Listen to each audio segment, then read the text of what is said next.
You say you have to not just play, but convey an idea, so that listeners will thoroughly enjoy your playing. I believe that she plays the harp for a reason. It is very therapeutic for the mind and the psyche.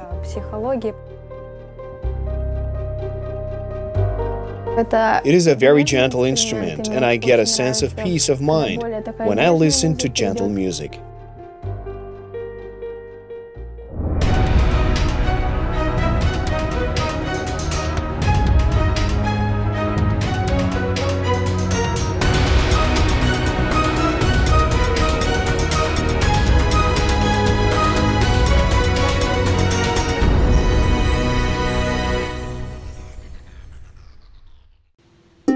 Harp. They call this instrument the bridge between heaven and earth, the symbol of world harmony and sensuality. In ancient times, the harp was considered the instrument of the gods. For example, the Celtic god of abundance changed seasons with a harp. It is believed that the harp can cure the body and soul, inspire and remove all the negativity in people. By the way, harp players live quite a long life thanks to its gentle sounds.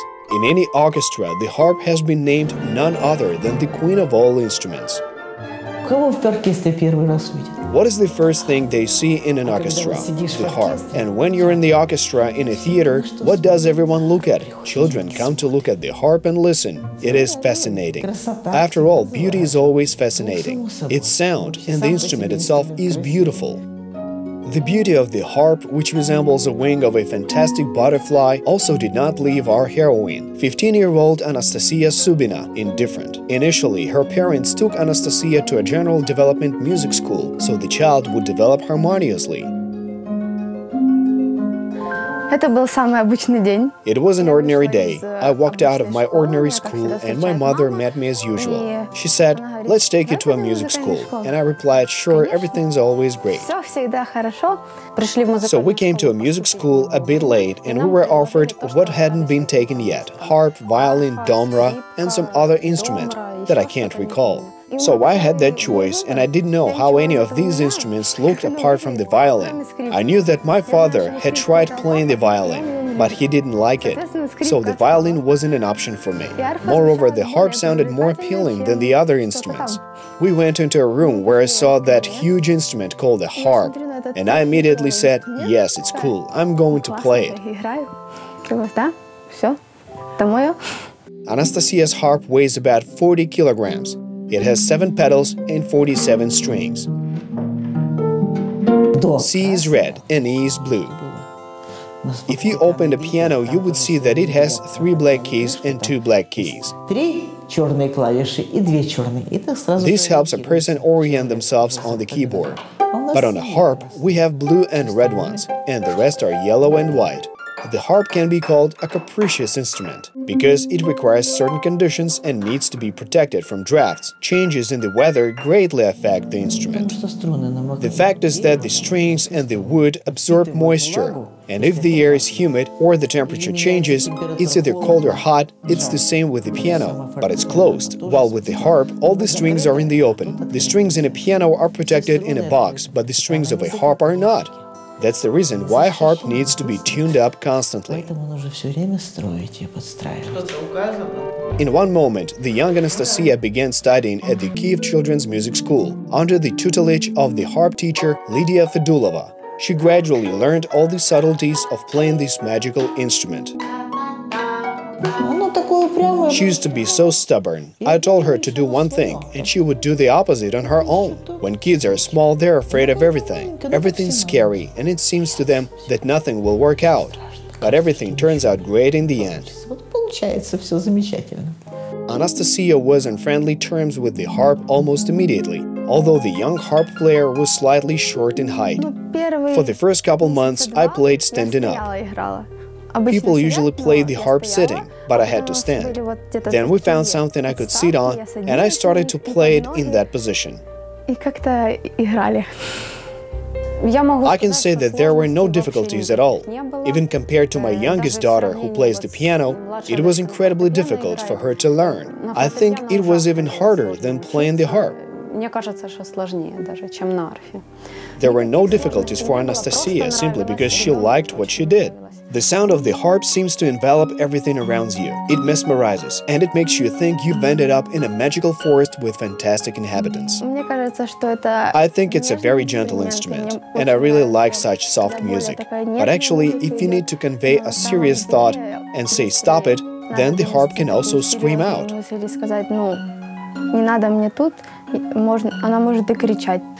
As a mother, I can still say that in 9 years of practicing on the harp, it hasn't annoyed me once so far. When someone plays the wrong note on the violin, it hurts my ears, but the harp only makes pleasant sounds. Even when she plays the wrong chords or plucks the wrong string, it never annoys me.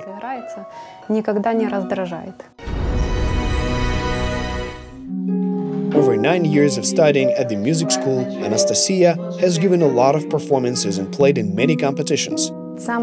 My very first international competition was when I took 3rd place. I really liked it because we were going somewhere and we arrived at what I believed to be a castle at the time. I simply truly enjoyed being in such a beautiful atmosphere. And the entire troupe of the Harpers Association of Ukraine gathered there, so it was impressive. We went there when Anastasiya was 9 years old. She played something simple. Merited artists also performed there. The first performances when Anastasiya was 9 to 10 years old were full of anxiety, and not just for the harpist herself. I even remember how the teacher and I looked at the floor just to not throw her off. That's how nervous she was when performing as a child. But she is now getting over such anxiety when she performs on stage. They say you have to not just play, but convey an idea, so that listeners would enjoy your playing, and so they could imagine something. I tried to concentrate at first, but then it just happened so that my hands play at their own will, and I just have to keep up the image that my hands are trying to convey to the audience. The ability to control anxiety when performing on stage came with many years of practice. Her schedule is very tight. It starts with her going to school, where the classes last until 3 to 4 p.m. Then the students sometimes go right to the music school without even coming home. Then they attend English classes and 2 specialties in the music school. What is also very important is that the harp homework is done completely in the music school. So Anastasiya comes home no earlier than 10 p.m. every day. After all, it's a musical life. Anastasiya is a perfectionist, so she doesn't waste time on improvisation or adapting modern compositions for the harp. She tries to perfect what she already knows how to play. I think the first thing you have to do is to play beautifully, and only then, if you have the time and desire, usually the desire and no time at all, then you do something for yourself. You can't even imagine. I wouldn't sit there for 3 hours playing scales. I couldn't stand such a life. But Anastasiya enjoys doing that.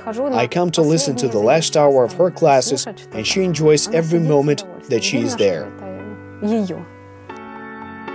Despite the busy schedule, this beautiful girl that likes to smile still manages to find time for rest. I do have time for myself. Sometimes it's at the expense of classes, but that's okay. I watch a TV series, and sometimes I read if I really enjoy a certain book. I can read some books over and over because it's hard for me to read something new. And I really enjoy communicating with people.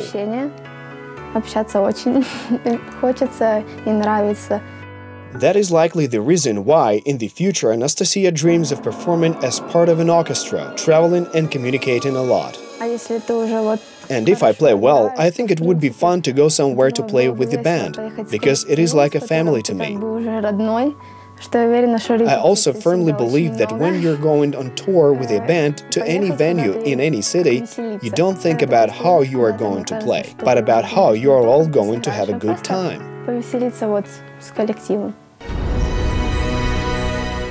To fulfill her ultimate dream, she needs to continue studying. So the Glier Kiev Institute of Music is waiting with bated breath for our young harpist to enter the institute. In addition to the harp, Anastasiya also engages in academic vocals.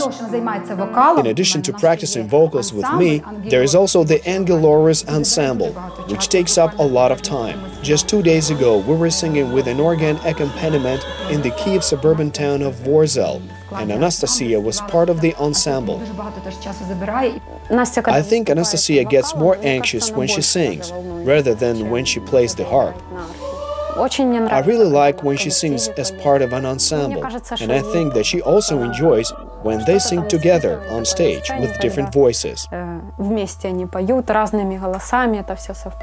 Thanks to her self-discipline, Anastasiya manages to combine both vocal lessons and playing the harp, which helps a lot in developing her musical skills. People who sing and play an instrument in addition to that, especially a stringed one, have much better hearing for intonations. That's why some vocalists who admire only their voice often sing slightly out of key.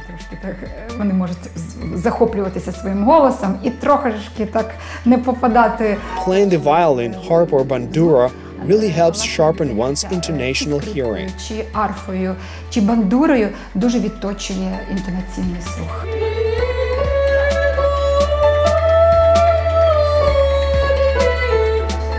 Singing also helps a bit with learning languages. For example, when you don't know something, you have to learn it. As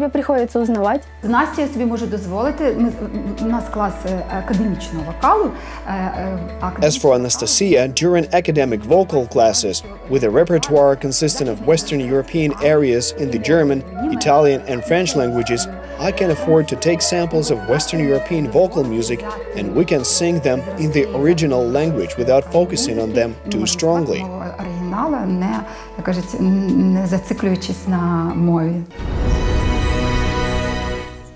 Music can inspire, heal and invigorate a person. But as for Anastasiya, at the age of 12 to 13, playing the harp stopped inspiring her and she was even ready to give it up. I think that's the most difficult age, at least with my kids. I think she didn't want everything her parents wanted. She was ready to quit playing or simply rush through it. I just didn't want to do anything at all. I was even at the point that I wanted to quit playing and get into something else.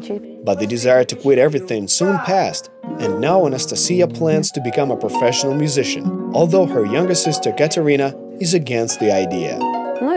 And she says that nobody needs that music. She's against it. She had been arguing about that for half a year, but now she has come to terms with this fact of life.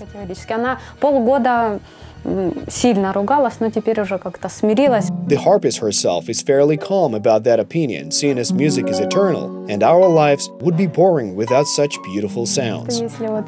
Let's take a lawyer, for example, and I don't want to offend lawyers, and someone doesn't like that they just sit there like a robot. In the same sense, someone doesn't like that you sit there and simply play an instrument.